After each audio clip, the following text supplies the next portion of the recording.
Hi, LaSalle residents. I'm Brent Bader, the Director of Community Development for the City of LaSalle, and I'm joined today with... Hi, everybody. Jeff Grove. I'm the Mayor of the City of LaSalle. How are you doing today? Thanks for joining us. And we're starting episode 2 of LaSalle Today.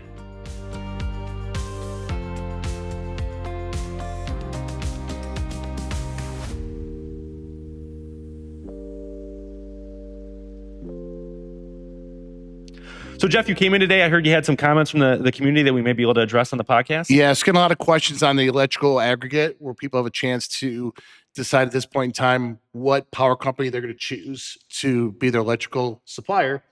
And I just want to inform everybody how it works as far as the city, what we do to try to get the best price possible. Again, it's not a price that you have to take, and we'll learn more about it. But I just want to kind of get everybody, there seems a lot of questions on it. I thought we could do a nice LaSalle Today podcast to talk about it. Yeah, so I know all the residents got the opt-out letters, and that's something that they get, I believe, every year. This is not a new program the City of LaSalle is doing. It's something we've done for at least more than a decade at the very least.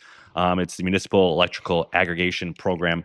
3 big words, but a pretty easy to understand program is that the City of LaSalle basically negotiates a set rate with a variety of different providers. So I think there's 7 municipalities that negotiate this set rate. And for this year, it's 12 cents per kilowatt hour. What that basically means is that when you actually, I should say you're opted into the plan automatically. Correct. So to get out of the plan, you do have to opt out. That letter you received probably said, please opt out by Friday, June 5th. If you send a letter to them to opt out, you will opt out of the program at that time. And if you do not opt out by that time, don't worry, you can still opt out at any time. So you're not locked in with us if you decide to say auto renewal on the program. You can opt out at any time, but if you do opt out, you are locked out from jumping back into the program with us. So what is the program overall? It's basically the 7 municipalities negotiate a set rate for the entire year. So like I said, it's 12 cents per kilowatt hour. Now, I'm going to guess a lot of people are probably going through the community, either Ameren or third-party providers are going either, they shouldn't be going door to door. We'll get to that. But they're either going door to door or they're sending emails, mailings, asking you to hop onto their plan. What that basically means is their plan, a little different from ours. Ours is a set rate that goes all year long. If you work with Ameren or a third-party provider, that actual price may vary throughout the year.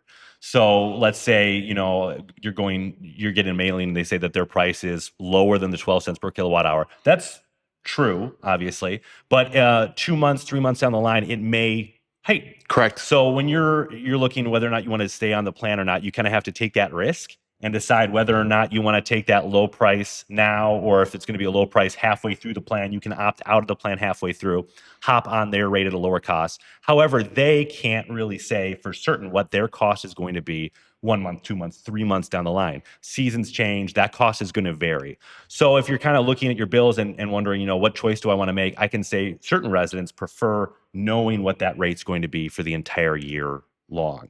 Now, there's other people that maybe want to take that gamble and they say, hey, the rate's lower right now. I'm going to opt out and get on with a third-party provider. They're willing to do that. You can do that. You can opt out at any time. You just can't opt back in once the plan is ongoing. So another concern that I've seen people say is, well, I get my bill from Ameren, is this going to change things? You're still going to get your bill from Ameren if you opt into the city's plan. That's not going to change. What's going to No matter who you opt out with, you'll still get the Ameren because Ameren's the transmission lines, and so the billing will be the same, I believe. Yes. So Ameren. Basically, we have Ameren stays the same. You're going to get that same bill. We just have a different provider.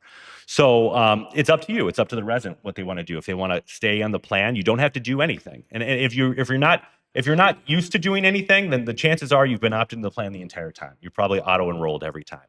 But obviously the letter goes out. People sometimes get concerned or they don't remember the last letter. They want some more information on it. Now, that hopefully all makes sense. But just to clarify too as well, in June, you, me, you, Jeff, we're all going to go on Ameren's rate for the month of June. So the city's plan really kicks off on July 1st.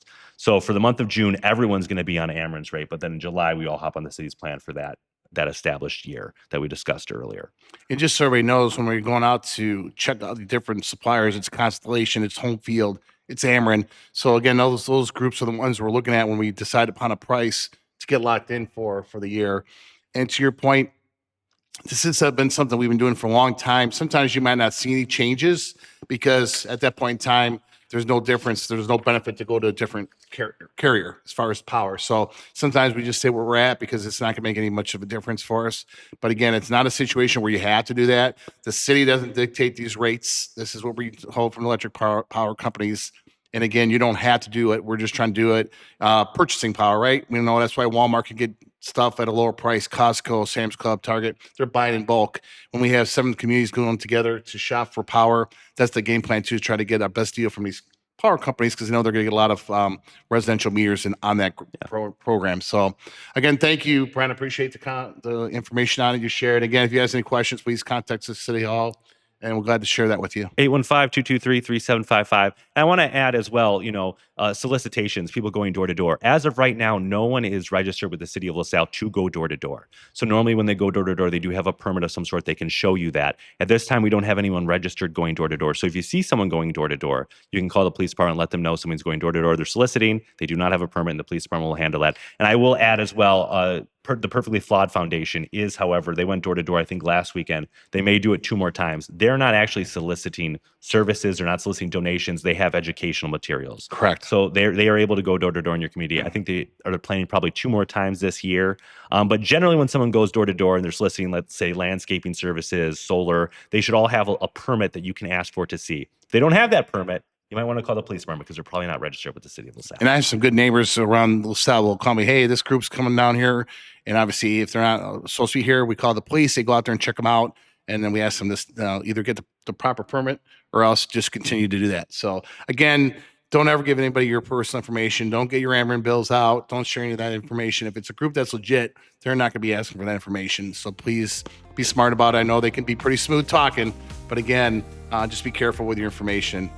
Yeah. Anything else you want to add? Or no, thank you. Hope you enjoyed episode number 2. We look forward to more to come in the near future. Thanks, everyone. Have a great one. Take care.